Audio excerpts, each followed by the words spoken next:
Hi there folks, it's Laura here and welcome to this daily dose on understanding the game, where today I'm looking at Law 45, which relates to a played card. Now this one might sound absolutely dry and boring, but believe me, I've seen it time and time again where there's been contention about whether or not a card's played. So I thought I'd go over just exactly when we know a card's played.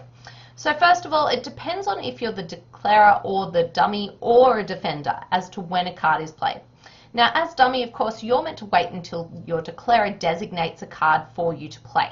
If you do pick up a card yourself, that is allowed to be corrected. It's not like if you as the dummy just play something and then the next defender follows, that has to be the card. If the declarer didn't call for that card, it can be corrected until both sides have actually played into the next trick.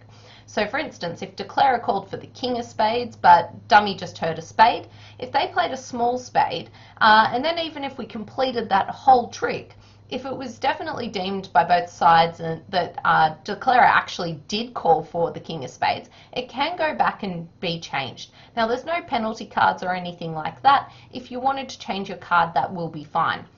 So if dummy does play a card that they're not meant to, it can be corrected, and it can be corrected up until both sides have played to the next trick. Now when we talk about declarer and when declarer plays a card, declarer's got a bit of a weird one because it's basically just in the general terms of how they play their cards. So specifically for declarer, they're deemed to have played a card from their hand if it's held face up, touching or nearly touching the table, or maintained in such a position as to indicate that it's been played. So for instance, if you normally play your cards by just actually holding them up on the table, that would be considered as a played card. It doesn't actually need to touch the table to be played. Now the other thing that happens, if you're a defender, it's a little bit different because the rule is that it's held in a possible way for your partner to see its face, and that's deemed to be played to the current trick. So even if your partner doesn't see it, that doesn't matter. It's just if it's deemed to have been held in a position that your partner may have been able to see its face.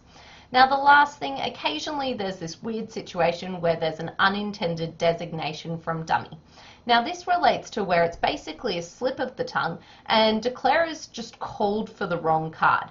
It can't relate to a slip in concentration or a change of mind that you didn't actually want to play that card. It's that you definitely wanted to play the ace of hearts, but for some reason in your mind you called for a different card.